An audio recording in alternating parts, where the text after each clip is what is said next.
Today is just a quarterly briefing was to give us an update of what's going on in the Tinian project. And then we have Admiral Bellotti here, and he's the man actually that issues check to here. So we've been discussing a lot of issues that involve us, the Commonwealth as a whole, including the H2 visa and all that, non-resident workers permit. So hopefully can go back and work with the other agencies to see if we can get some assistance.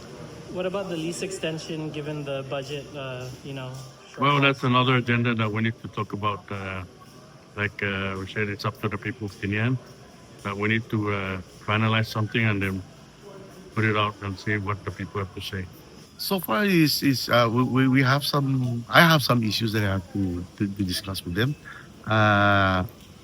So far, it's going okay. I know that they're going to give us a brief of what took place for the last 3 months and moving forward. That's that joke. And one thing that has caught a lot of attention is the early idea of a lease extension for more money amid our budget shortfall. So as the mayor of Tinian, what's your perspective on that? Well, Tom, when they started the negotiation, it was through people. So my obligation is to report and have a town hall meeting with them, with the leadership, and talk about this new idea of pushing another extension for the 2/3 that is on Tinian. So you're in support of it, or do you also believe it should be decided by the people in some way?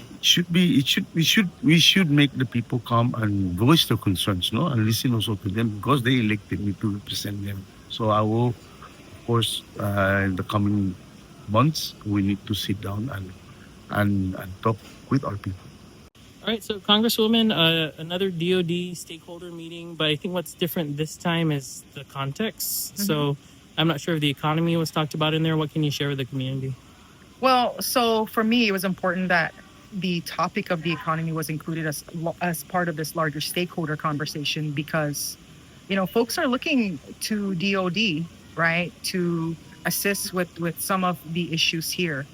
And obviously, the question is the authority, right, with regards to how DOD can infuse money into the CNMI if it's not mission related. And so I was happy to have the opportunity to speak to Jim Bellotti from the Office of the Secretary of Defense to have conversations with regards to policies that are impacting the CNMI, to include, for example, this latest announcement about H-1B visa requirements, the new de minimis rule that is highly problematic for the CNMI, right? How do we get together and form a unified position with regards to the impacts of those new policies?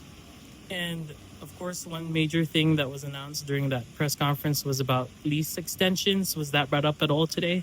No, that was not brought up today. And, those conversations obviously are very preliminary.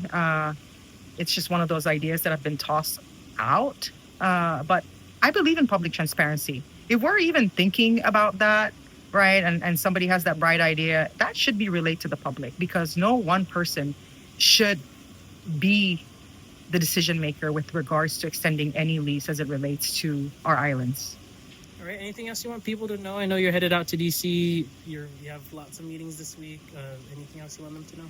Well, our work is carved out for us, and I do know that everybody is scared and they're worried about the future.